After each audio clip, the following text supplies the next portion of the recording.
Сәлем достар, бүгін сіздермен дәл осындай жаңа жылдық дастарханыңыздың сәнін келтіретін ерекше салаттар жасаймыз. Міндетті түрде видеоны соңына дейін қараңыздар.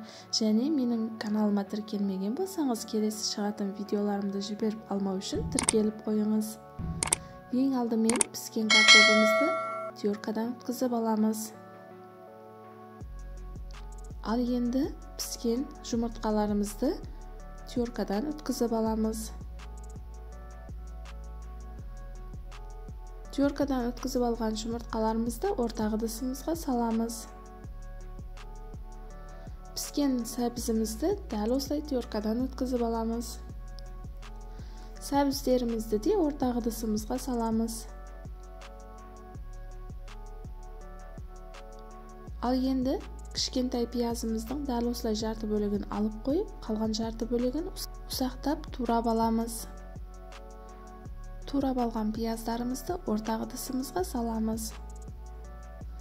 Бұл салатқа селедка қолдансаңыздар да болады. Мен селедканы онша ұнатпағандықтан дәл осылай етті пісіріп алып, дәл осылай турап шықтым. Турап алған еттерімізді де ортақ ыдысымызға саламыз. Дәміне қарай тұз, қара бұрыш салып, майонезімізді салып, жақсылап араластырып аламыз. Дайын болған салаттарымызды әдемілеп дәл осылай формаларға келтіріп аламыз. Ал енді қызылшамыз бен сәбізімізді теркадан өткізіп аламыз. Осындай салфан пакетін қоямыз және теркадан өткізіп алған қызылшаларымызды қойып, жаңағы жасап алған салатымызды, шариктерімізді қызылшаның ортасына қойып, пленкаларымызды дәл осындай видеода көрсетілгендей жинап аламыз. Қолымызбен әдемілеп формаларға келтіреміз. Дәл осындай болады. Сәбіздерімізді де дәл осындай жайып аламыз. Және жасап алған шариктерімізді сәбіздеріміздің ортасынан қойып, видеода көрсетілгендей пленкаларымызды жинап, формаға келтіріп аламыз.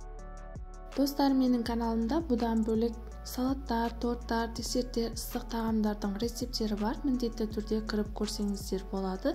Барлығы сенімді, өзім неше жылдан бері қолданып келе жатқан рецептер. Салаттарымызды әдемілеп жасап алғаннан кейін осындай оливкаларды қойып шығамыз. Және бізге көк пияз қажет болады. Көк пиязымызды да әдемілеп бөліктерге бөліп алып қойып шығатын боламыз.